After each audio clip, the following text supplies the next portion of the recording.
I think another factor is the disjuncture between the official story about food safety and the realities, and certainly the perceptions on the ground. And this has changed a lot in the last several years because of Sanlu, but as of 2006 or so, in the United States, the CDC, the Centers for Disease Control, reported that almost a third of Americans in a given year would be somehow exposed to some sort of foodborne illness or contaminant. And there would be, X tens of thousands or thousands of deaths associated with this. Well, in that year in China, the number of foodborne illnesses that were officially reported was 256. Period. Not 256,000, but 256. So when you have this huge disjuncture between what people are experiencing in their everyday lives and the official story, it becomes a breeding ground for a lot of rumors and stories, and so a lot of it is rooted in fact, but a lot of it is also just the kind of myth-making that grows up when nobody knows what the real truth is. In the early 2000s, there was a story going around about farmers feeding birth control to their eels. Eel farmers, they would feed birth control to their eels because female eels are larger than male eels. And so by feeding them birth control, the male eels would turn into female eels, they would be larger, and then you could sell them on the market. And but then when customers ate the eels, then they would experience the effects of this birth control. Well, there's no scientific basis for this, but it was very widely believed and supported. And as an eel lover, I couldn't get eel in Chengdu for about 6 months because basically the eel industry was crippled by this kind of story. And I think that and the internet and the freedom of the media really helped that sort of thing go forward. So it's a little bit of my thoughts on that issue. Firstly, I would like to say I agree with what you said. There is a parallel history between what happened now in China and what happened previously in the United States or other developed countries. And I think why there's a parallel history is because urbanization, for the first time, in China we used to have urbanization, but we cannot say this is what we call modern urbanization. We used to have metropolitan city, biggest city in the world, over millions of population. But the modern urbanization is somehow different from that because it is the first time that we put the individuals into a macro industrial commercial chain in which everybody is getting farther and farther away from the original food production. And of course, now we can find in modernity or modernization, that the big enterprises, food production enterprises, are trying to integrate all these production chains, the different segments in the production chains. However, during the transitional period, you can see all these small peasants, when they are put into this macro chain, they are quite pixelized and segmented, in which if there's any problem in any segment, and then you can say the whole production chain could be very fragile. And I think that is somehow a period we have to endure. And how to overcome this period? In China, one way is of course government, as Robin just pointed out. Government is actually playing a role because of the history. The government is playing a role in supervising, but when there is some socialism market coming up, it's totally not enough. So the social media that also playing a role in that. So that is also why I agree with you. And the social media is actually exposing all the problems to the public and make the whole process as transparent as possible. And through this process, there could be some mechanism in connecting the production chain. But basically, I also believe that China is going to have some big enterprises. For example, COFCO is Zhongliang, China Grain, food and oil company, something like that, called COFCO. And it's the first state-owned enterprises that also play a big role in the market. which can compete with the international ABCD and Monsanto. And so it's actually part of the national strategy to compete in a very brutal jungle world of food production. And their strategy is, on one hand, integrate the whole production chain and linking all the pixelized peasants, small peasant, together with the huge ever-changing market. So the demand from the market is always response to all the supply of the peasants, so that there is kind of integration. And on the other hand, it's because it's state-owned enterprises, it actually can meet with the national strategy in the macro control of the economy and in balancing or stabilize the market. So I think that is also somehow COFCO and other state-owned enterprises, such as Zhongshuliang, China Grain Reserve Company, and another one is called Hualiang. It's called China Grain and Logistics Company, and are all state-owned. And they are actually the left and right hand of the central government in place this macro control role. I think this is a little bit different from the US model. But here I also have to say there's a kind of different originating model, because the food production company is also quite related to the government. So the pricing system is totally a dual play between the enterprise and the government in the international world. So we can compare. Yeah, no, I think you're right. There isn't the separation that you would imagine in capitalism either.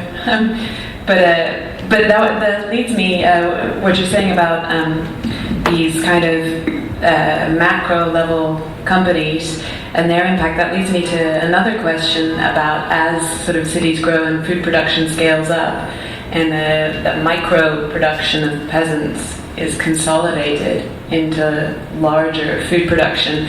In the US, that has sort of ended up with 4 companies selling all of the beef, basically, in America, or vast acres of one crop monocultures, soy or wheat or whatever. So in the US, scaling up food production is, it's kind of ringing in. Maybe I'm the only one who can hear it.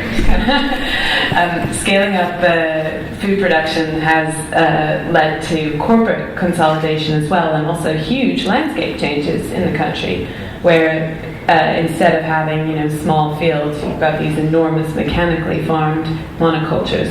And I was curious about, as things scale up in China too, and as whether that sort of corporate consolidation is occurring, and also whether that sort of land use consolidation is occurring, and also then what impact that has on urban dwellers' daily lives, on the balance of power between consumers and government, etc.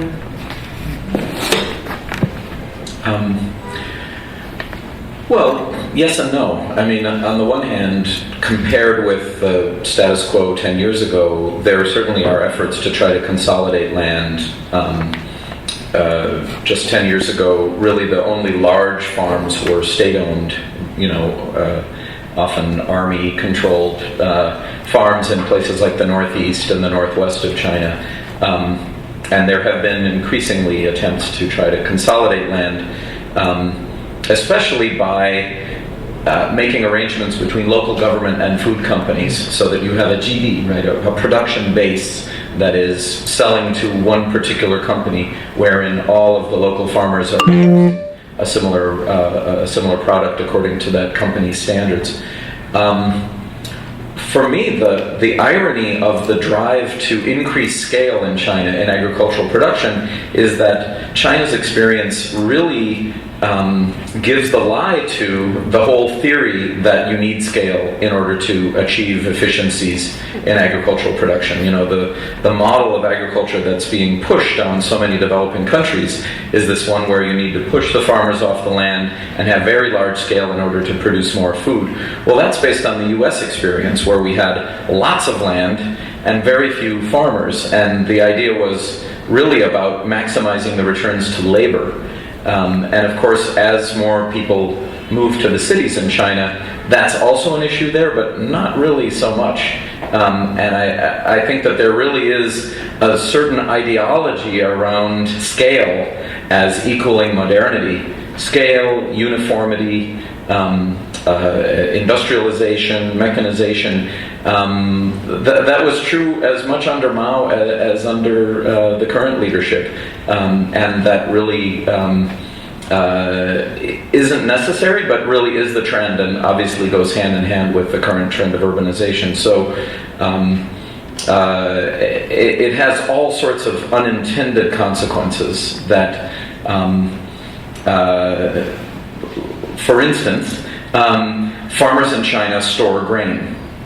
They store grain on the farm, and so China has zhongshuliang, a huge state-owned grain storage system that's been incredibly important in maintaining price stability and things like that. But a big part of that system that isn't talked about is that a large percent of China's grain storage is happening on farm.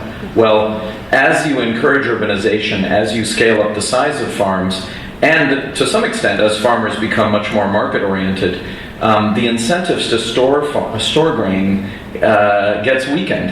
And in that process, you actually have a system that is much less resilient in the face of price volatility, which is increasingly the situation for global food prices. So I think that there are a lot of very interesting things that are going to happen in the next 10 years in China as I think the government pushes for more consolidation of land, and this balance between urban and rural in terms of political power and economic importance shifts more decisively in favor of the urban. Do you think, though, that China's cities could feed themselves without this scaling up and this consolidation, and feed themselves, be fed? That domestic production could grow to match the needs of the population without the kind of consolidation and industrialization and mechanization that we've seen in the U.S.? Absolutely. that was an easy one. Give me a hard question. Yeah, I mean, one of the interesting things that's happened, but it's not about scale, it's about the governance system and the markets and the incentives that farmers are given. China's entire extension system has been Thatcherized, I think is the term that a British person would recognize, has really, Chinese ag extension agents are essentially contract workers for pesticide companies. So it's in their interest to sell as much of that stuff as they can to farmers. And our study recently came out about fertilizer that found that if China's corn farmers used 50% less chemical fertilizer, the yields would actually go up. Right? So you have a system, an extension system, and a marketing system, and a system of state subsidies that encourages production that is not maximizing productivity. And I mean, there are a lot of elements of the system that are still very robust. China has an amazing breeding plant breeding system. I'm forgetting his name now, but Anyway, the father of hybrid rice is a Chinese scientist, and this fall he once again broke the world record for rice production. And it's not GMO either, it's using traditional breeding techniques. So China has tremendous capacity to increase production, but I think this bias toward scale is something that is more. Again, it's more ideology than it is science. John, I'd like to ask you to respond to something that Jim just said about the balance of power shifting between rural and urban in China, and how food production affects that. Where do you see the balance of power, both political power and economic power, lying right now, and how has it changed, and how is it changing? The food supply and the food security is, of course, national strategy. The food security is really a national strategy. There is used to be a scholar called Mao He said actually China can rely on the national market, so we do not have to limit the bottom line of the Arab land.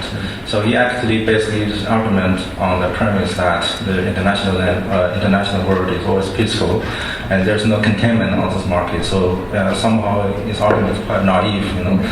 And yesterday, 2 days ago in APEC in Hawaii, so many countries are now coming up into new containment, shaking hands to each other, except for with China. So now this is coming up. You know.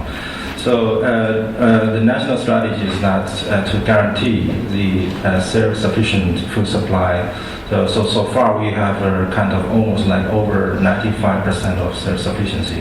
However, because of all the instabilities like natural disasters and we have a very shortage of water and land in China, as we know. So it's still risky. So it's very tight. The balance is quite tight. So basically, the base is that national guaranteed food supply with the government, including the central and the local government and the state-owned enterprises, as kind of dominating role in competing with the international competitors, because we are already in the WTO, which is very brutal. Many countries got killed inside, and especially after 1994 Uruguay round, in which a lot of agricultural inventions were copyrighted, and many countries lost their ability in production their own food. It's very, very dangerous, actually, quite brutal and barbaric for me. And on the other hand, the food supply is also relying on international supply, of course. So, but this is just a supplement, we have to say. And that is why Chinese government giving subsidies to the overseas peasant in land grabbing in Africa, over there. But some people also have argument that why these people should make food over there, because in different situations, for example, several years ago, Russian government has a big decreasement in the grain production, and then they stopped the exportation of grain, and then the Chinese peasants who are growing grain over there also stopped. However, this is kind of plan B. When plan A doesn't work and plan B works, so anyway, the government is giving that. So all this you can say, the government is really playing a role over there. Yeah, and in terms of the scaling up of this consolidation of the lands, this is also ever since the real urbanization in China. I mean, from Mao Zedong time. Mao Zedong time, he is like a peasant before he really knows how to mobilize peasant. And one of his achievements, either success or failure, is actually integrate the land in China, agricultural land in China, in a scaled up way. And the people's commune is very inefficient in making food production, and even killed a lot of people because of the plan system. Agriculture cannot be very much 100% planned by command. Many people were killed not because of shortage of food, but because they cannot touch the food they produce. The food produced was reserved over there in the garage, but they cannot touch it. However, the achievement he made is about integrate the whole landscape with infrastructure. So people's community is really efficient in connecting the whole lands with all these irrigation systems, so on and so forth. For example, Hongqiqu is a red flag viaduct, right? It's really amazing project. It's like a small-scale canal, but it's totally built by bare-handed peasants in 1950s, 60s. So basically, he gave her fundament for the 1980s reform, especially into the 1990s, because 1980s reform started from the rural countryside. Finally, when the market moved from rural to urban area, the peasants really marginalized. However, they can still use the leftover of this infrastructure. So this based on this space. And I can see this role still playing over there, especially recently when we have this reflection on the failure we made during Deng's time in very rapid marketization of the agriculture. I actually want to pick up on the land grab thing you talked about, because that's another aspect of when we in the West read about China and food. One of the stories, not so much this summer, but I think it was huge in the media in like 2008, 2009, was this land grab phenomenon. Chinese firms buying land in Africa primarily, but also other Southeast Asian countries, and or negotiating very long-term leases and then sending in their people and farming it for domestic consumption. And I thought it was very curious, actually, because a lot of the media coverage of it was very in the West was very negative. I'd actually be interested to hear how it was covered, if at all, in China. I think I was in Beijing around then, and there was lots of cooperation with Africa banners everywhere, and sort of really spun as a very positive thing. But I'd be curious to hear about that. I'd also wanted to mention an example that I think at least you, Jung, will probably know, which was an installation by Jeffrey Johnson and Joseph Grima, two architects at the Shenzhen Hong Kong Biennale a couple of years ago. And they planted a square in the center of town with crops, and it looked like just your normal urban agriculture, nice community garden thing. But actually, what it was in the corner, 4% of the land was taken up by the footprint of Shenzhen. I think in 2007. Nine? Okay. Yeah, 9. So, but the actual physical footprint of the city, and the rest then to scale was the amount of land it would take to feed the city. So it sort of combined in one square. I'm not sure if I'm describing this at all clearly. The actual physical footprint of the city with its kind of resource footprint, to sort of give a sense of the amount of land it took to feed a city of that size. And it was called Land Grab City, the installation. And what I thought was interesting about it was a way to think about the land grabs. So here in the US, when we import food, it's on the global market. We have no attachment to that land. And a little bit of what Jeffrey and Joseph were proposing was this idea that if you do have an actual investment in the land, maybe there's a way to make that relationship between the city and the resources it's consuming more tangible. So you can respond to this. In fact, I think it's an interesting question because it was covered the land grab phenomenon is covered so negatively in the Western media, and you could see why. I mean, in a continent that can barely feed its own people, here comes China buying the land, etc. So. Very interested to hear how it was reported online, and also how it might bode for the future of relationships between cities and their resource sheds. And really anything else you want to say about land grabs? Actually, I'm not aware of any responses online at all. Either because I wasn't following it, or because there was not much, response. I'm not sure whether there were a lot of responses in the Chinese media either. So, or simply probably because of my own ignorance about this matter. So I will defer to our other panelists. I would want to add a couple of things about the previous question, which I thought, is important.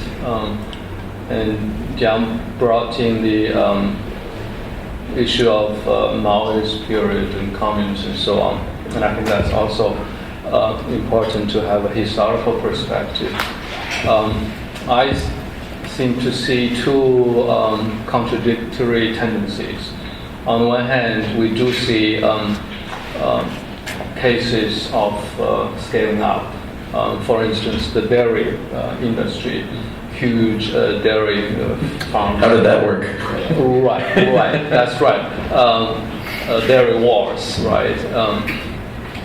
And I was visiting in Mongolia in the summer, and I heard stories from the local farmers about, basically complaints about wealthy people from the outside coming in buying up larger pieces of land. In the early time, there was really small scale animal husbandry. Now because people can afford to have larger pieces, can afford this. So there are now private businesses as well. So these, I think, cases of examples of scaling up. But it's also, Jim also mentions that there were sort of paramilitary farms, large state-owned enterprises which have always existed since the Maoist period from the 1970s. And Xinjiang, for instance, Xinjiang called Production Military Corps, still a major player. So in that sense, there was some kind of large-scale production even from the early period on. The other tendency is the kind of lingering legacy of the Maoist, or not really so much as Maoist period, but early reform period, because the entire Chinese reform started with the household responsibility system. It's family-based business, family-based agriculture, and you still see these quite important, even though villages are being urbanized. In the village where I really came from, I haven't visited for a long time. And all young people have moved out. But those who still stay behind doing farming, they're still doing the same way as they were doing this 30 years ago. And I would think that these kind of small-scale agricultural farming still is important around the country. Also, in some special geographical places in China, it's also very difficult to scale up. Like, for example, in the southwest.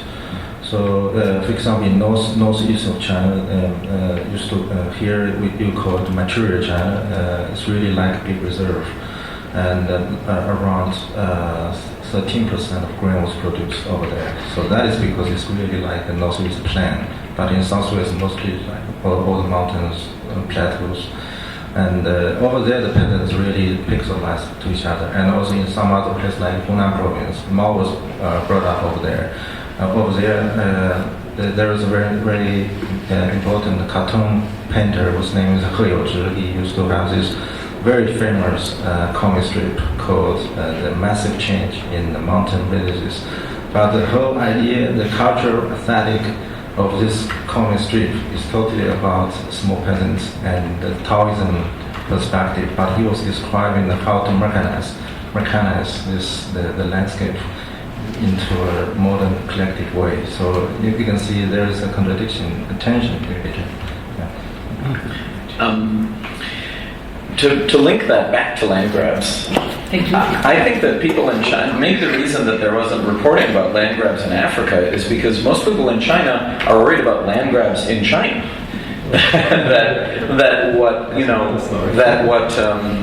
What is called urban development and real estate investment is really a displacement of farmers for other interests, investors of all sorts of different kinds.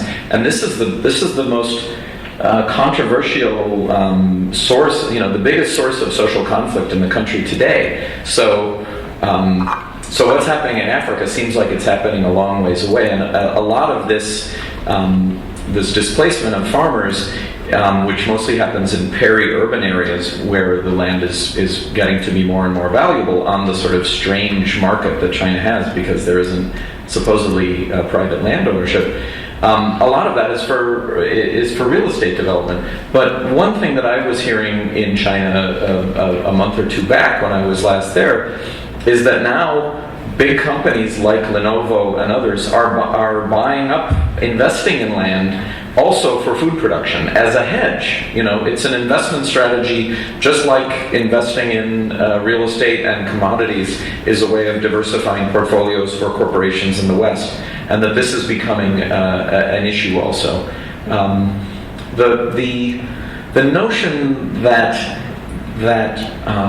land grabbing, because it connects an urban space to a food production base, could somehow lead to maybe a more responsible notion of what your food print is, or your food shed, or whatever you want to call it, is difficult because I think there's a popular view that land grabbing in Africa is China as a country going in and buying up land. And in fact, in large part, for the most part, it's individual investors and companies, not some sort of grand national strategy that's driving this. And you know, much of the land was bought by Middle Eastern countries, by U.S. investors, oftentimes not necessarily for food production, but for simply betting that the price would go up. And another thing is that, what was the other thing? The other thing is that Chinese companies that are investing in food production in Africa, a lot of that is not to ship back to China to feed Shanghai. It's a much closer market in Europe, which really is Africa's traditional colonial export market. And so the notion that this is hungry China wanting to feed itself off of the blood of starving Africans, again, I think is masking the fact that it's profit-taking by corporations, not necessarily a national strategy for food security. So, but actually there is a kind of mechanism called 海外粮食储备机制, the overseas food reserve mechanism founded. And so far it is not working because China's self-sufficiency still works. But I think if there's some problems take place, this mechanism will be taken over. So domestic. So it's like Plan C. Still Plan B. Okay. Still part of Plan B. Interesting. Well, so that leads me to another question that I wanted to ask about, which is as cities expand and there's obviously they expand their physical footprint and their resource footprint. I'm wondering if there is increasing competition between urban and rural for something like, say, water, and how that gets negotiated, and how it is handled by the government, how it is reported on in the media or online, and experienced in the cities and in the countryside.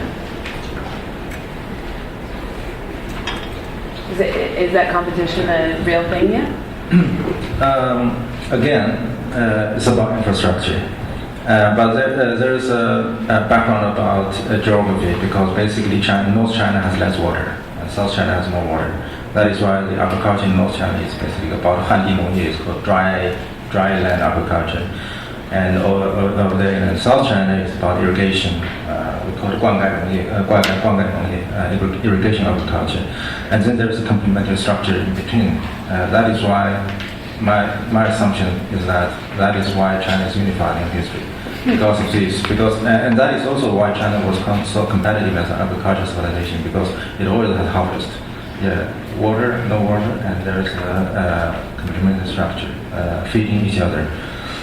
However, the urbanization actually accelerated the crisis of the shortage of these resources. And for example, if you go to Beijing, Tianjin, two metropolitan cities, and outside is totally not like PRD or YRD. PRD is Pearl River Delta, YRD is the Yangtze River Delta. Over there you have rivers. Here there is no river. Small rivers, of course, very small river. It's not a PRD, and then there is a big canal from South China, from Hangzhou to Beijing for all the different uses. But one of the uses is irrigation, another use is logistics, food, transportation, logistics. And however, this doesn't work anymore because the water is not enough for 30 million population in the future.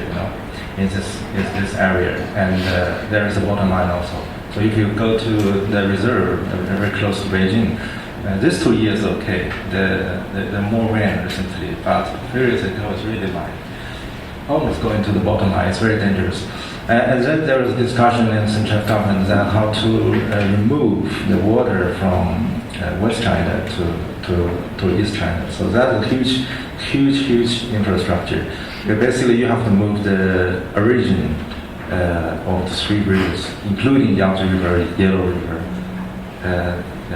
basically it's from Yangtze River to Yellow River, and Yellow River come up to the North China and going up, something like that. So it's called 大西线工程, a big, grand West Line project. But it's still just like assumption, just like Three Gorges down. So the infrastructure is a big issue behind, but without this consideration in infrastructure, irrigation, I don't think anything will work. So basically now still the agriculture is quite, how to say, it's like defending, and the urban is like invading.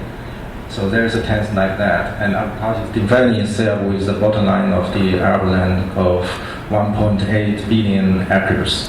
But urbanization is still going on. However, there are some other national strategies, for example, to multiply the centers of urbanization in China. So originally you have all the center here, and that caused a lot of pressure on the Arab land around. But if now you have more center in the mid-China, northeast China, and southwest and northwest China, and then the pressure here will be okay. So that could be a more balanced mixture between the rural and urban. Yeah.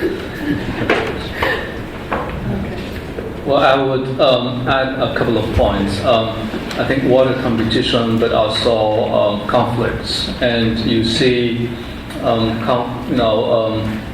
really interest groups trying maneuvering all sorts of ways, and who are the victims? Peasants, farmers in rural areas. A lot of the media stories about rural conflicts are related to environmental pollution. The pollution, traditional source of irrigation, rivers which irrigate the land, their crops are polluted. So therefore, the crops and vegetables crops are also polluted, and therefore there are cancer villages which are not very well covered, are not much covered at all because of the political sensitivity. So on the one hand, we have large segments of population, rural population especially, being victimized because of these kind of water problems, shortage, yes, but also serious pollution in many cases, and peasants have not much power to fight against local, who are the polluters? Local factories. The government supports local factories.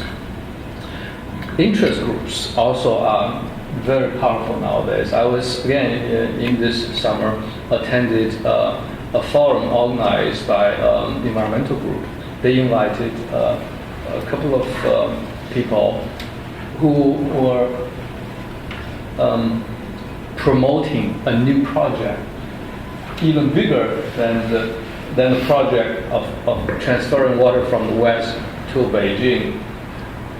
They want to start a new project, taking the water from the ice mountains in Tibet all the way to the east of China, Beijing, Tianjin, and arguing that this will not only save the world, save China, but it will also save the world. And the environmentalists got into a kind of battle with them on the spot. And they were very sort of energetic from a lot of publicity materials. They've met high-level leaders in the government, and it's clear that they are behind them. There is support of large interest groups because this will imply huge hydropower projects, all kinds of engineering projects for many years to come, and very little is considered about impact on the local residents.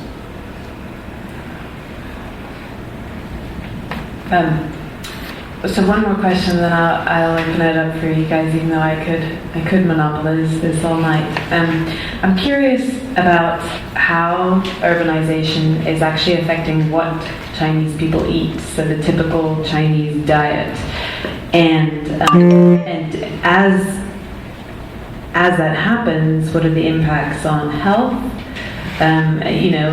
Here in the U.S. and the developed world, there's this obesity epidemic and diabetes and whatnot, and I am curious as to whether China's following in that direction? And if so, what its cities could be doing to prevent that? So, and also, I a particular question for you, Govan. In the US, you know, and in the UK as well, online discussions of these sorts of things are dominated by the mommy bloggers. So female bloggers, you know, heads of household, concerned about, you know, oh gosh, this, and oh, you know, and have an enormous sway. And so I'm curious as to, in conversations about diet and healthy diets and what people eat, what sort of conversations happen online versus government information versus, etc. I'll be quick and then pass this on to Jim. Okay.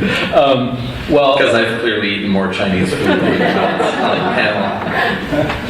you know, to your first question first, how about, you know, how people are eating habits in cities. First thing, way overeating, right? In Chinese cities, diet I think is of course much more diverse, but overeating in many senses, obesity is becoming more and more of a concern. But the ironical part of the story is that you can also argue that Chinese economy, Chinese government, everything is running is because of eating. A lot of businesses are done at dinner tables. You know, you talk about government corruption. It's about transactions, deals made at dinner table. So I've had conversations with friends in China, basically arguing that's, you know, the informal sort of way of running China. Ironical. So this is just a story. Now the second question about, you know, online discussions about these kind of issues. Yes, there are a lot of actually bloggers who blog about food-related issues. It's, you know, mommy website. There are websites devoted to parenting, and a lot of them actually very popular. And parents are very active participants in these websites. And one of the most sort of important issues all these years is really about the dairy products, all kinds of dairy products for babies because of the melamine, you know, polluted, contaminated, but there are also many other kind of discussions. Very active online communities. Nowadays, the microblogging is very popular, and there are food safety sort of issues being discussed online all the time. And you know, much more so than you can see in the traditional mass media. There are also organized activism. There's actually one prominent case. One of the a parent of a baby who is who suffers from kidney problems because of consumption of you know, animal-related dairy products, started a campaign mainly using the website, including Twitter. But he became more and more radical, and eventually government basically prosecuted him for disrupting disorder, which also is sort of indicative of the political sensitivity of serious food safety scandals. And the reason why the government actually takes such serious action against this individual and his campaign is because that he's really not just challenging one dairy farm or industry. He makes, you know, he makes claims about the entire political system because he thinks that, you know, the dairy problem reflects the overall problem of governance in China, of the entire political system. And in a sense, you could probably make that kind of argument. In order to really deal with all these problems, you need to deal with, you know, fundamental governance issues, which also means that this might be a long-term project. I mean, diets have changed really radically, but before we worry about obesity, which we should worry about, let's keep in mind that 50 years ago, China was experiencing the largest famine in human history. So, the fact that the country was able to recover and guarantee food security for everybody a few years later is also something important. I mean, it also illustrates the speed of the change. But tens of millions of people starved to death in the early 1960s, and by the 1970s and the close of the Cultural Revolution, basic food security really had been guaranteed. The Chinese diet in the early 80s was seen as so healthy that Cornell University, actually, I think their med school that's based in New York City, cooperated with the Chinese Academy of Sciences. They did this 20-year study all about how wonderful and healthy the Chinese diet was. And by the time their book came out in 2006, it wasn't true anymore. Because by that time, people were eating processed foods. There was a big increase, not just in meat consumption, a little sugar consumption, but edible oil. There was a huge increase. And I met with somebody from the Chinese CDC who was saying that's their big issue, is they're eating much more edible oil, cooking oil than they should. Almost every Chinese person I know, and now of course you guys will say, no, that's wrong, but almost every Chinese person I know who's over 40 years old is a wonderful cook. Male, female. They grew up knowing how to cook. Almost every Chinese person I know under 30 doesn't cook. And of course these are mostly urban people, but they grew up on.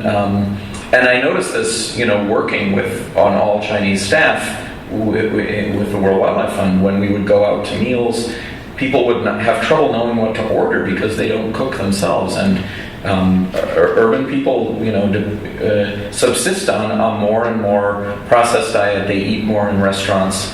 20 years ago, if you went to a restaurant and had a meal and said you wanted to dabao, they wouldn't know what you were talking about. Because when you ate in a restaurant 20 years ago, it was for a banquet, right? It was a very special occasion. And now, it's very much like the United States. And urban people, sometimes you eat in a restaurant because it's convenient.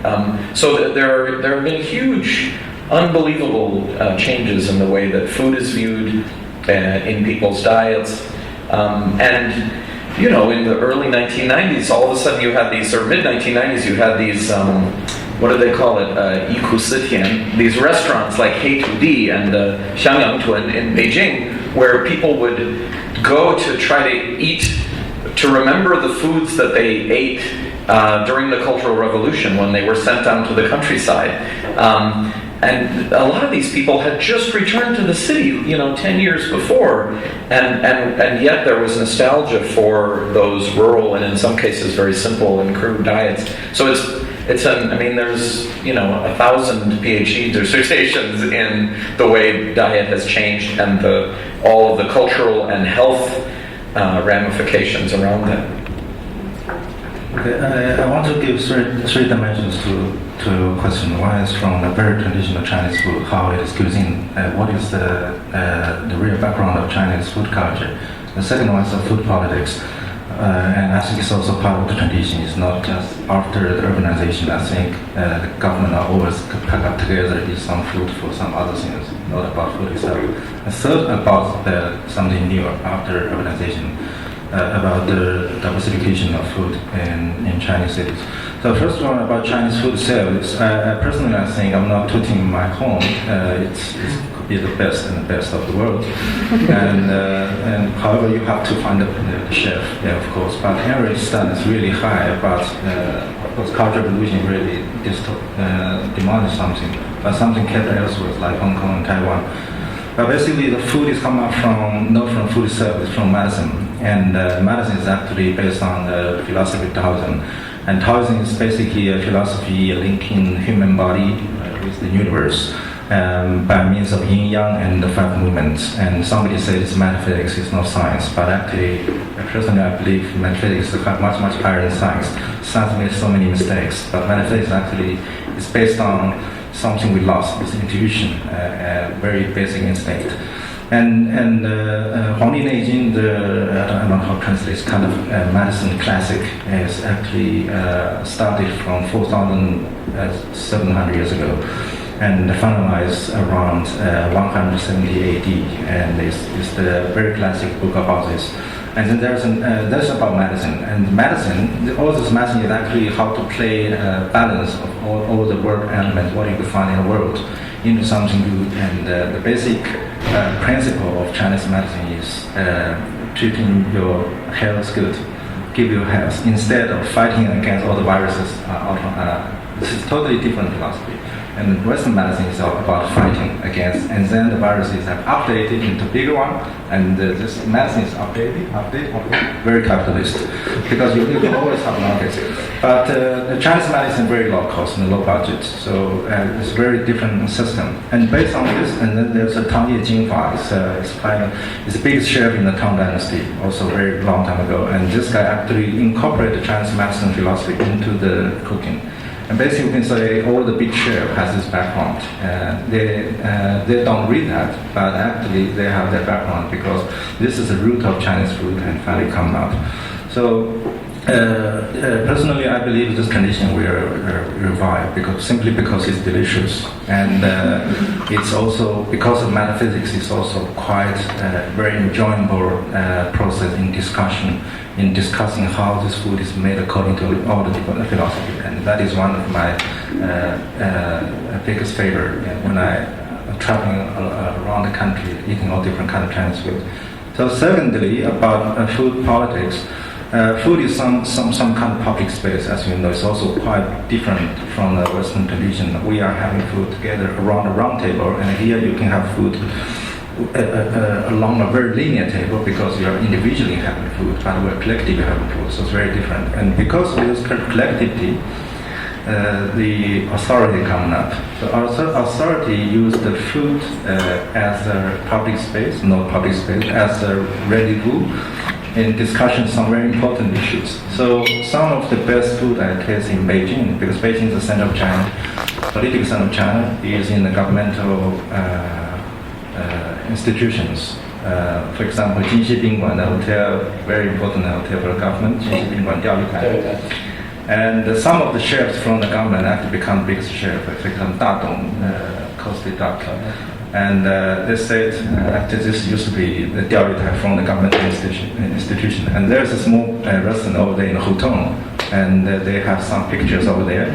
This chef used to have the leaders like Li Peng and Chen Xitong together with him. So this is the Beijing mayors and the Chinese ex-prime ministers.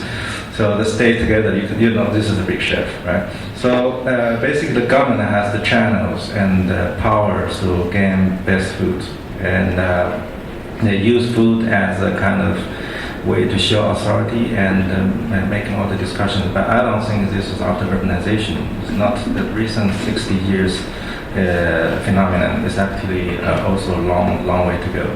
But how to give a containment or restriction to this?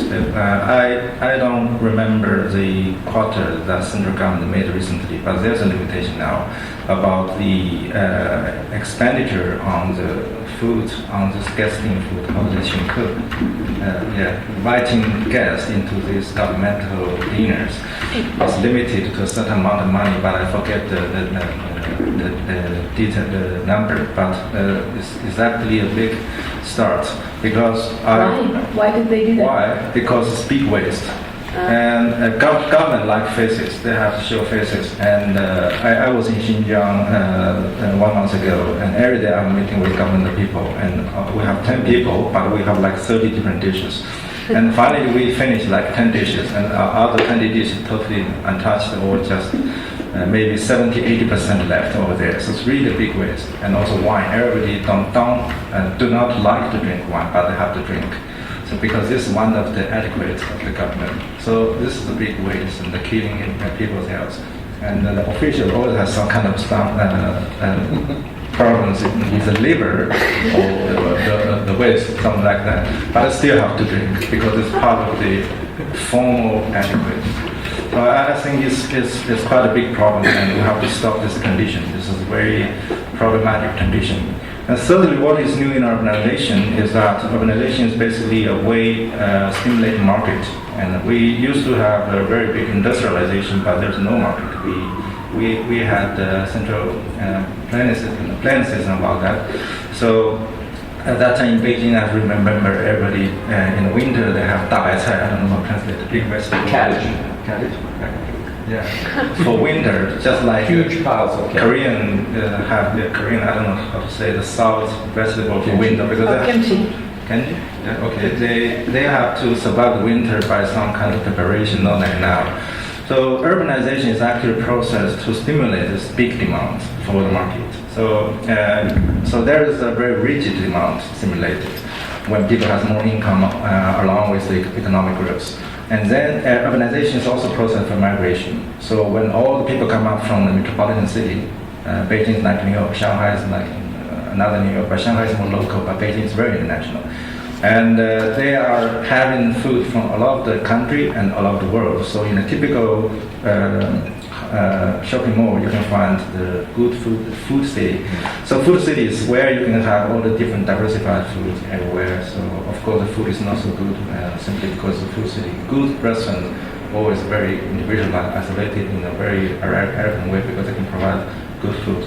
But basically this is a phenomenon. Everybody is having that, have choices.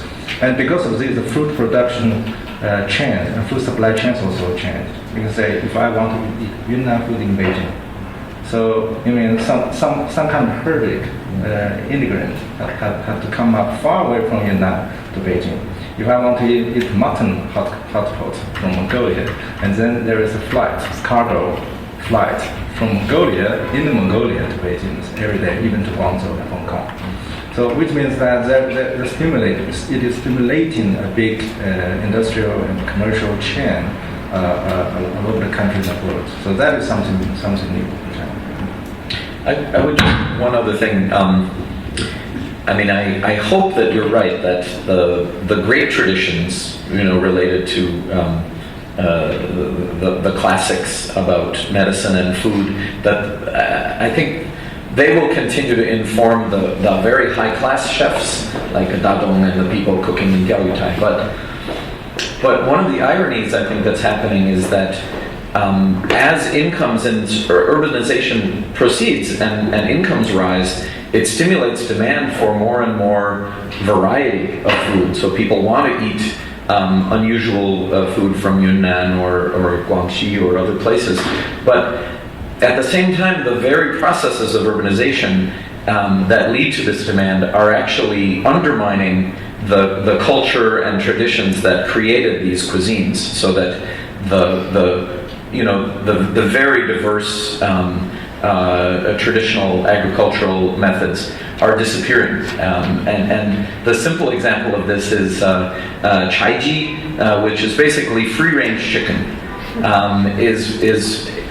Was not considered classy for a very long time, and I remember how excited people were when factory farm chicken started being served because there was more meat to it. But nowadays, if you can get this free-range chicken, it's seen as a very valuable thing. And a man I know in Beijing who is intentionally growing actually a businessman who decided that he wanted to give up everything and try to grow genuine free-range chicken. He said that one thing that happens now is that because they want to get authentic free-range chicken, wealthy people from the city will drive their BMW out into the hills outside of Beijing in the weekend to buy chicken from the peasants. But the peasants have all gotten jobs in the city, and they buy their chicken in a supermarket in Huairou or some other county town. So what they do is the farmers will go to a factory and buy factory farm chickens on Friday. And then on Saturday morning, they throw them out into their yard and get a little dirt on them, so they'll be dirty. And the chickens can't even really stand up because they've been in these battery cages, right? But sooner or later, the city people will come in their SUVs and their Beamers and pay them top dollar for a genuine, authentic country chicken. So it's kind of crazy, and I really hope that, I think China would be a very good place for something like a slow food movement to take root, but I met with the people from Slow Food about 4 years ago in Italy and asked them about this, and they said that they could never really get a branch started there because there were always disputes among the people trying to start it, and there were people who wanted to turn it into something commercial and make money, and so, the very nature of kind of Wild West capitalism in China makes it difficult for sort of a social movement around protecting traditional foods to take root. But I still think there's a lot of hope for something like that. Fascinating. Now's your chance. If you've been sitting on your hands this whole time, I'm going to open it up to questions, but if you don't jump in, I'm going to keep going myself. The image that I have of China is that tradition is to have almost entirely vegetable meals, I guess cooked in a wok, is that what they call them in China? And it's all changed now, the diet, in the sense that now it's more protein on the hoof, derived from soybeans, that are now imported from Brazil, from slash and burn agriculture, and so the diet has changed almost 100% into now a meat-oriented diet with a little bit of vegetables on the side. Is that true, or is the vegetables now kind of the side dish and not a main course, main entree? It is changed, I have to say. The real Chinese food is very good, and the best of Chinese food is, personally, I think it's Cantonese food. Somebody said it's a Sichuanese food because Sichuanese food is very hot. However, Sichuanese food is playing with ingredients, but Cantonese food is playing with the resource itself, and it's playing and releasing the original taste of the resource itself coming up, so it becomes so diversified. However, and by the way, Cantonese are the very tourism-based people in China, and Hong Kong is even more tourism-based. Honglao Daoxu is very tourism-based, so that's somehow a link with this. However, something real changed, and as you pointed out, there are pollutions, and polluting the original taste. That is why Cantonese food now is going down, especially during the previous 30 years, when such a big population from the rural countryside coming up to Canton, and it's around tens of millions, and then actually that is the start of the decrease of the threshold of food quality. That is one reason. That is from the demand side, the side of demand. From the other side of supply, there is no fresh vegetables and resources. But Cantonese would really have to, based on this original fresh quality, like what you say, chaiji. If they cook some kind of qingyuanji is one of the chaiji in the North Canton. However, qingyuanji, maybe now qingyuanji is, as you say, is totally farm-raised, not anymore natural. And then the taste of this is lost. So there are two phenomena. One phenomenon is that I can go to Hong Kong. Hong Kong still keeps this. And Hong Kong they import food from, for example, Philippines. So all the lobsters, for example, is from Philippines, to keep the original taste. And they, in this way, they can keep the original cuisine model based on tourism. And Hong Kong can do that because Hong Kong has millionaires, billionaires who want this. Yeah. And then those rich people increase the heights of the thresholds of food quality. And in Guangzhou recently, because of the shrinkage of global market, and many migrant workers is going home. And then when there's a shrinkage of these migrant workers, local people actually is rising up the threshold of the food quality. And because I live in Guangzhou, so I noticed that during the recent 2 years, right after 2009, all the restaurants around where I live is really changing themselves, and they become better and better, the quality is better and better, which is very interesting. Yeah, this is actually because of the demand. The big demand of the local people is coming back. However, how they can solve the problem with the supply is a problem, because they still have to import some good fresh vegetables and resources from elsewhere. Because near Guangzhou, PRD, Peru Delta, the global, the world factory is really polluting the airland over there. So they have to transport food from northern Guangzhou, which is inside the mountain, or somewhere else to make the food fresh. But my question was, if meat becomes a much more dominant portion of the meal, whereas traditionally it was more vegetarian. And is it true that now meat is totally dominant? According to Taoism, the proportion of meat and vegetable is proportion of your animal teeth and the vegetarian teeth. So there's a proportion. So the proportion is like 7% and then 30%, something like that. So you do not have to be a 100% vegetarian because that is not good for your brain because you are thinking animal.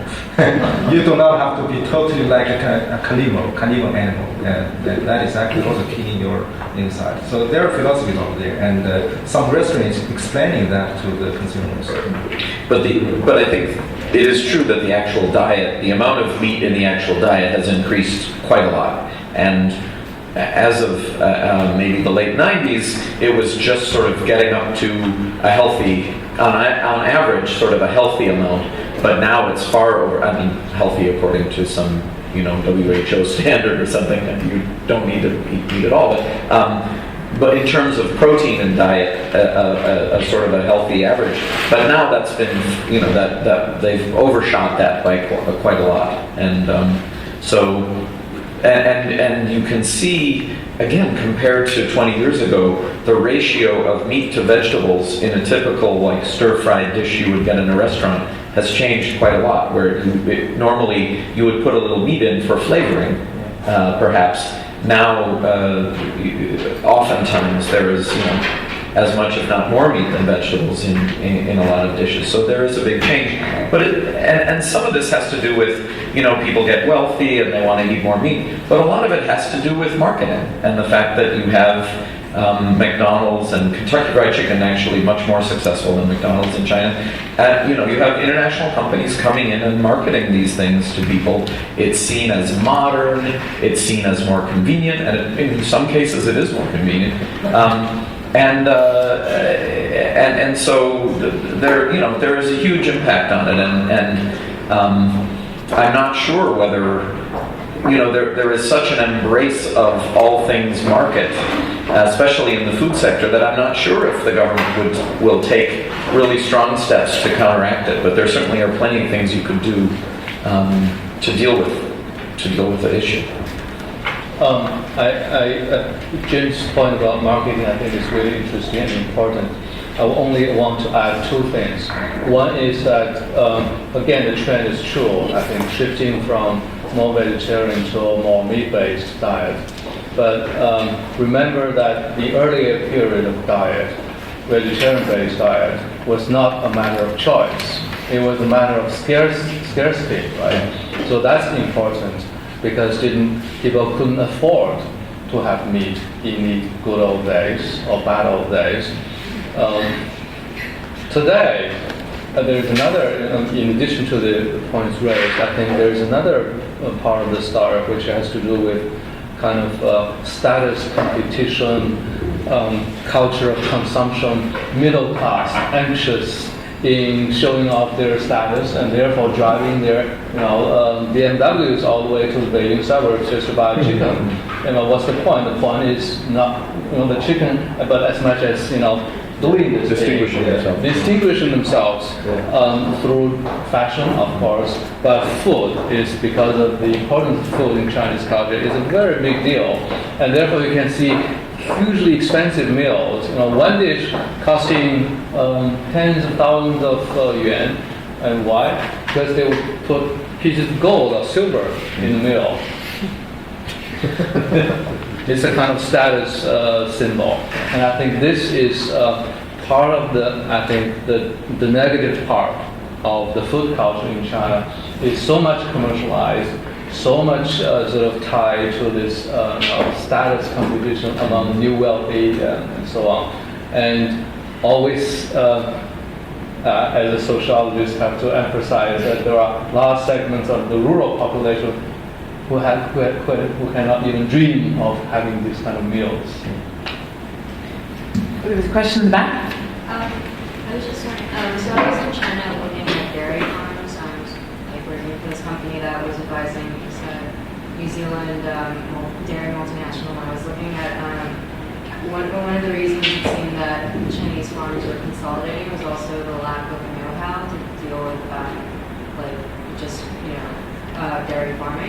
So I was wondering, is there any initiative by the government to kind of encourage agricultural education, especially with regard to dairy? Because years ago, nobody drank milk in China. There was such a push market in the 90s. But also, since these, so one of the reasons it seemed that these farms are getting so big was just the lack of, I guess, people who knew how to run these kind of small farms. And I was wondering, is there any kind of initiative by the government to educate farmers in China to kind of run a modern dairy farm? Question for me? Well, I'm aware of efforts to, for instance, deal with issues of pesticides and pollution. But I thought there's more spontaneous kind of citizen-organized self-education or self-efforts in order to deal with food safety issues, including nowadays seems to be quite a fashion in Beijing for the regular citizens residents in their huge apartments, and many of them have huge apartments in the balconies, starting farming in the balcony.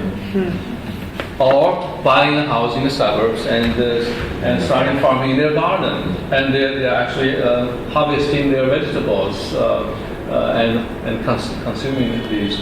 There are also a small number of sort of non-governmental organizations, I think, trying to do some work in this area, but certainly compared with the scale of the issues of the problem, there's not much at all. The case of dairy is a perfect example of the role of foreign interests and investment. That there was no domestic demand for dairy in China in the 1970s or 1980s. It was actually the European Union, as in an aid project, as a way of trying to figure out a way to get rid of surplus dairy and especially milk powder in Europe, that seeded projects in China to develop a dairy industry. And there's another great either investigative journalism or PhD story to be told about that and the development of the Chinese dairy industry in Inner Mongolia and parts of the Northeast through these big funded European projects where you build the milk powder plant, and then you have to have cows to provide the milk for it, and then you have to have the infrastructure. A lot of the extension associated with that was originally provided through these aid projects and then broke down. And so then the government tried to build sort of these dairy chaebol, if you know South Korean history, sort of put support behind big companies like Mengyo and Yili with help from, what's the name of the New Zealand company? I can't remember. Fonterra. Yeah, Fonterra. So, it really is a case of sort of artificial demand generated through, because of the interests of European dairy industry. And now farmers are pretty much on their own, and of course, having been kind of hung out to dry and blamed for the milk melamine scandal, now there is it's more of a drive to consolidate those dairies rather than necessarily give any help to individual farmers. So unfortunately, I don't think the answer is yes. Yep. I'm curious regarding sort of the new instant cities, like the big sort of master plans and then created cities. How that is looking, or like I'm sure it's different on a case-by-case scenario, but what the mechanism is in terms of tapping into existing like farming, or is there something that's created for those cities? Like, how is that being dealt with? I would add to that as well. I'm just curious about how urban planners think about food and food supplies in China as the cities expand. And then also, I think it's fascinating to think about how it's designed into some of these master plan cities. Urban planners are basically working on the use of land, and they're defining and deploting the format of the land. However, food is very complicated. Food is actually almost everything, from geography, economy, society, politics, culture, so on and so forth. And urban planning is not enough. So basically, what urban planners can do is that have a balanced way, keeping the balance between the urban land and the rural land. So that is what they can do, and they have to collaborate themselves with the help of the industrial planners. I mean, industry planners. Industry planning is somehow something new, or maybe not so new. I'm sorry, but industry originally in Mao's time mostly means secondary industry, but agriculture is the first industry. And at that time, agriculture was taken into consideration, but because of the seasonal difference, and there is a disparity, and there is also a lot of ecological problems at that time. But basically, I think there should be combination between the industry planners, which is playing on how to mobilize the agriculture modernization.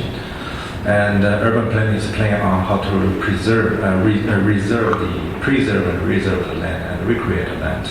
So for the urban planners, recently, as I know from Chongqing, there is a new system, and this system is somehow a combination of these two. It's about land coupon. So land coupon system is basically a system to rebalance the urban land and rural land by means of market mechanism. So previously, as a background, you should know is that urban land is state-owned land in China, and rural land is a collective-owned. So-called collective means that it's not belongs to the state, it's not belongs to individual peasants. It belongs to originally it belongs to the people's commune, and later it belongs to villages, but collectively. So it's a way protecting the rights of the collective peasants by keeping the land as minimum social welfare. And in Chongqing before Chongqing, the problem is that local government always want to grab the rural land because that is almost 1/3 of their financial income. So if they can grab the rural land with a very cheap price, because they set down the price, and then they can sell it in the secondary market with a very high price. And then the disparity is what they make, and I call it a new system difference. However, this system actually sacrifices a lot of benefit of the peasant, that's one hand. And on the other hand, they also make a new disparity between the peasant very close to the city and the peasant very remote to the city. So the new system is designed in this way. It's totally not spatial specific. It's not because you are in a suburb of the city that is going to be urbanized that you can get a lot of compensation from the city. You can stay in very, very far away places. If you want to, if you are a volunteer to reclaim your rural construction land into urban land, and this new piece of land, if it is qualified by the evaluation from the government as a qualified urban land, and then it is indexed. It's indexed in the market, and this index is called land coupon. And this land coupon is priced by the demand of urbanization, which means that if developers in the cities, if they want to build some or want to develop some urban land, they have to get this index to qualify themselves. And then when there is a high demand of urbanization, and then the price of this land goes high, and 85% of this income goes to the individual peasant, 15% goes to the collective village. Individual peasants, they have no construction land over there because they already changed into urban land. And then they can use this part of money as the primary accumulation of capital to migrate themselves into the city. Because previously, why those people cannot migrate in the city is because they have fewer income, very little income. And then it's not guaranteed that their social security, social welfare can be gained in the city. But now with this money, they have more security. So it is based on their volunteer will and the collective discuss over there. So this is a way to transfer the land use, but now it is only experimented in Chongqing. That's right? amazing. So developers can buy on this index, but the index, they might be buying a piece of land that's actually like 1,000 miles away. Yeah. Yeah, but only in Chongqing so far. Chongqing and Chengdu, yeah. It's like an offset. Yeah, it's like carbon markets or something. Yeah, like you plant a tree in you know. You may ask why people want to do this is because there are too much rural population in the countryside, and because there's too much, so there's a surplus labor. They always want to do something for a better income. But now there's a shrinkage of the global market, so there's no good salary no such a good salary in the factories anymore. So there should be a good way to move some population surplus labor from the urban land to keep the leftover labor to have a bigger urban land, and then they can have some kind of intensified farming. So there's still an effort to move people from the countryside to the city. That is not. That's the national strategy, and that is now China's urbanization rate is around no more than almost close to 50%. So United States over 70%. So China is just in the middle and still moving forward. Amazing. One more question. I think we have time for it, or if anyone. Go. Yeah. I'm a PhD candidate in urban design, and my research topic is about urban agriculture and urbanizing strategy in China. So my question is about what do you think about urban agriculture? And do you think urban agriculture will play an important role in China in the future? Urban agriculture? Yeah. Well, of course, in China, what we mean when we say urban in China and when we say urban in the United States is very different. Urban is sort of, for those of you who don't know, urban China is. It's more like Los Angeles County than it is like New York City in planning terms. Cities generally, the area that's considered part of the city can include a very large hinterland. So, but there is a tremendous amount of interest among the urban middle class, as Guobin was saying. I should say there's a tremendous amount of anxiety about food. So just as farmers are very upset all over China about the prices they can get in the marketplace and the difficulties they have growing and selling food, urban people and rural people are almost universally concerned about the safety and quality of the food that they have. And there have been a whole set of different attempted responses to this. And my organization, by the way, has been involved in exchanges with activists and scholars and NGOs in China related to the food system and sustainable agriculture. And one of the very interesting things is that when people see other ways of producing food and other ways of connecting producers and consumers, Mr. Jiang was talking about that disconnection and the length of distance from production to consumption, it really catches on. So Shi Yan, a PhD student from People's University in Beijing, came to the United States, and we put her out in western Minnesota on an organic community-supported agriculture farm for a whole season. She arrived in April, it was still snowing, and she left in October when they had finished their last harvest. She went back and started a CSA farm in China, and it became a sort of a media celebrity, because the idea that as an intellectual from China would come to the United States and not go to a university, but go and work on a farm. She had a blog when she was in the U.S. called 什么什么洋插队经验, talking about her experience going down to the countryside like they did in the Cultural Revolution, but doing it in a foreign country, was very popular. And then when she went back to China, this whole notion of a CSA farm really caught on, and she has become sort of a missionary, spreading this model to different cities in China where consumers, for those of you who don't know, it's a way that you can have a link to a specific piece of land and a specific farmer or group of farmers that grow food that then you get. So you're able to know how it was grown and by who, and actually in some cases go and participate in the production. And the interesting difference in her model, the Xiaomaoyu Nongchang, the farm that she set up in Changping, in suburban Beijing, from most CSAs in the U.S. is that they have a regular kind of share where you pay a certain amount, and every week during the growing season you get maybe 20 pounds of vegetables. But they also have something they call a labor share, 劳动份额 or something like that, which is really community gardening. You can drive out and have a small plot of land in the suburbs of Beijing that you farm.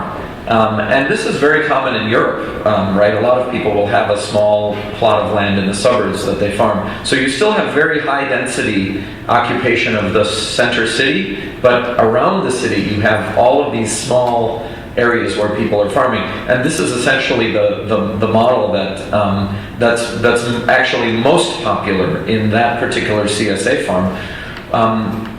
There are a lot of entrepreneurs who want to take that model and commercialize it over larger areas. And so unfortunately, the principle that you actually have some sort of community control over the food system, or the principle of the CSA that you have an actual partnership between farmers and consumers is lost in this commercialized model, and it really becomes a kind of new form of elite consumption where you're guaranteeing a private food supply for those people. And unfortunately, that's happening much more broadly in China with economic and also political elites. And you might have seen stories in the paper about how certain city governments or party branches, high officials have essentially their own farm that grows them organic food and makes sure that they have a safe food supply, where ordinary people basically have to sort of catch as catch can in the wonderful hustle and bustle of the marketplace. And the pessimist in me sees this as a much more likely trend than any sort of urban agriculture model based on some sort of community management of the food system. So I think that peri-urban agriculture is going to really take off. And it's going to be this sort of gardening model, high quality organic production for wealthy consumers. It's not going to really look like the European or US or other kind of CSA or cooperative models. Isn't that the same here though? Like, it doesn't seem that different, like organic produce is only... There's a huge spectrum here. I mean, I agree with you, like clearly there's urban agriculture that is definitely like a bourgeois pursuit, but I feel like there is a spectrum, at least, and there are these much more kind of at least community managed models. Even if that community is a privileged community, they're working as a community. But I mean, I think you're right to a large extent. But again, if you look at what's happening in Detroit, if you look a lot of the models I was in Oakland last week. There are, and I think CSAs especially have tended to be for middle class consumers, not for working class folks. But I think that I'm not that familiar with what's happening in New York City, but certainly in some other urban centers, the notion of a community garden really is it's a part of a community effort to reclaim space. For food production, but also just for community, for social activities and exercise and a lot of other things, and ends up being associated with other types of kind of social justice in those communities. So, on the whole, I think you have a point, though. Okay, I want to talk about some of my trips recently to compare the urban agriculture, different typologies of agriculture. So last week I was in Havana. and I was in the Revolution Square, so which is supposed to be one of the centers of the city. The city has different centers, old center, new center, but Revolution Square is obviously the center of the new city, and supposed to be has a high value, which agriculture is too useless to match up with this kind of value. However, Havana is kind of socialism city, and socialism is kind of a system against the market. So socialism has the right to deploy the land in a very plain way. And then it's so interesting that just next to the monument there's a piece of land, like 1 acre. And in such a small piece of land, there were like 10 to 20 different species of vegetable planted over there. And the farmer over there is designated by the government to plant all this plant, and then they can sell it according to the designated price in the vendor in a small kiosk nearby to the community people. However, some other ambassador people are also coming up for this food. So this is a kind of combination of the socialism system, which is against market, and also a spatial condition that the city is not so dense, and the piece of land is still a piece of land. It's not a piece of land on the roof. It's still attached to the ground, which is very important for the quality of food, right? So some other scenarios I can remember. One is the Detroit. Detroit is really like a city. It used to be the industrial center, but now emptied, especially downtown. But in the downtown, you can find so many empty land that is going back to the agriculture. If not abandoned, going back to agriculture. So a friend of mine, who is the dean of the Detroit University, Architecture School, he wrote a paper on this re-agriculturalized of an industrial city. However, I think this is somehow related to another condition of, it's not condition, another situation in China in 60s, 70s, after the Great Famine, and there's a kind of expedient solution of the famine, in which a small piece of land was given to the peasant for free farming for themselves. It's not planned. You can do it by yourself. It's called 自留地.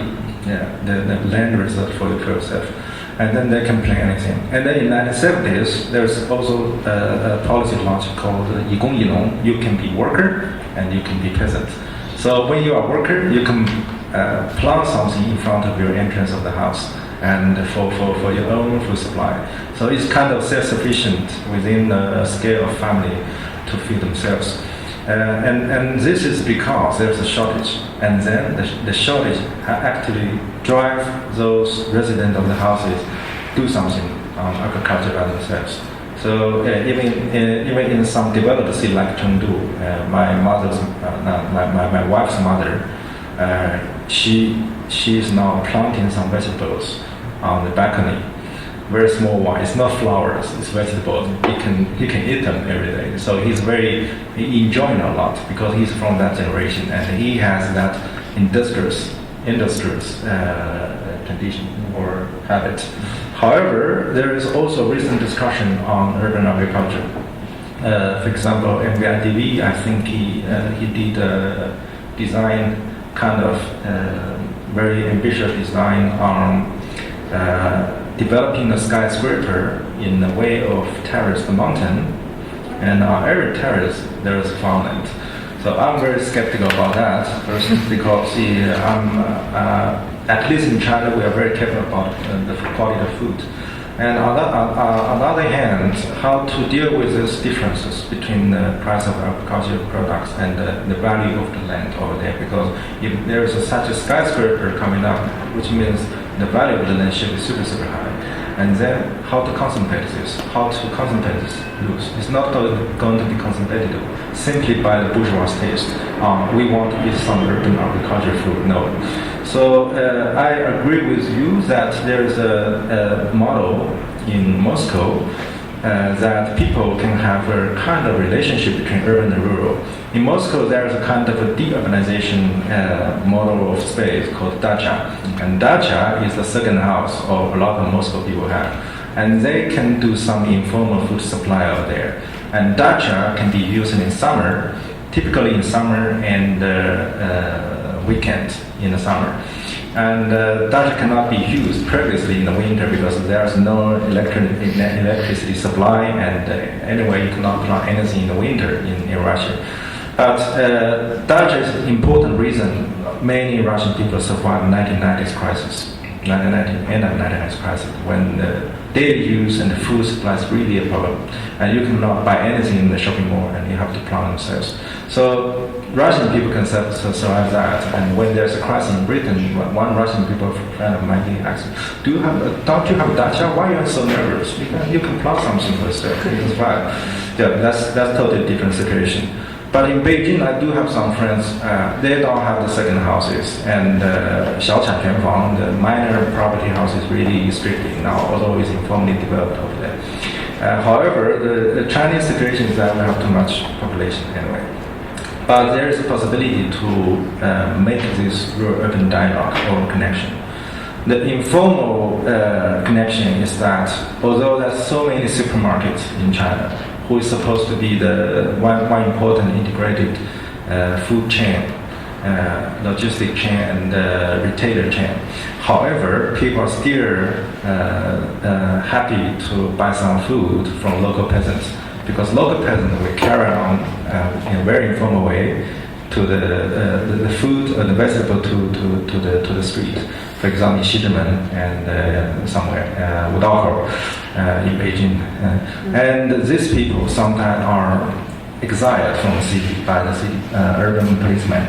However, when there is an inflation of the food, of the resources of food, these people show they have the competitiveness because they have a direct link between the food production and food consumption, and their labor are very cheap, so they just transport the food into the city directly and forming a very informal market. So this is one way that the peasant come up to the city. Another way is, as we described, city citizens come up to the urban to the rural areas to buy some chickens and vegetables, and that also happened to myself. But I'm really appetited for that. I'm not shown by BMW anyway, but somehow I made some friends in the rural countryside, and permanent friends, It's not somebody who is lying to me by buying some chickens from the farm and the place over there. So they become my friends, and we set up this kind of very long-term friendship by exchanging some organic food and satisfy ourselves. So I think that is a new urban-rural communication, food communication. But in the situation of Chinese metropolitan cities, when the density is going so high and there's such a big population, especially like cities in Shanghai and Shenzhen, there's little possibility that food can be grown in the city because anyway, urban situation, either the floor area ratio, the value of the land, the quality of the food doesn't permit that. So I'm very skeptical about that. But pollution as well. Pollution as well. Yeah, all the pollution from the transportation. So you don't believe in that kind of food, right? And anyway, you can plant some food on a balcony, but that is totally up to your personal habit. However, I think in the coming 10 to 20 years, Chinese people are still very busy and too busy to do that. And billionaires doesn't do that. Maybe some billionaires have some alternative hobbies. So I think the possible way in China is actually the rural and urban communication, but localized. Now the problem is that somebody in Austria or Switzerland, they can plant some tomato, and then they export tomato to Italy to make a tomato juice, and then import them back. This is really ridiculous. So there is a local circulation that food production can be made here and finalized here, consumed here. I think this should be a very important food security system. Yeah. Even now, a lot of, for example, in salmon will be fished in, Scotland and sent to China to have the bones picked out and then sent back to be consumed. So it's unbelievable. But yeah, clearly we could keep going all night, but probably everyone has worked up an appetite at this point. So we've been talking about food for 2 hours. So thank you very much. Please join me giving my panelists a round of applause. And thank you for coming.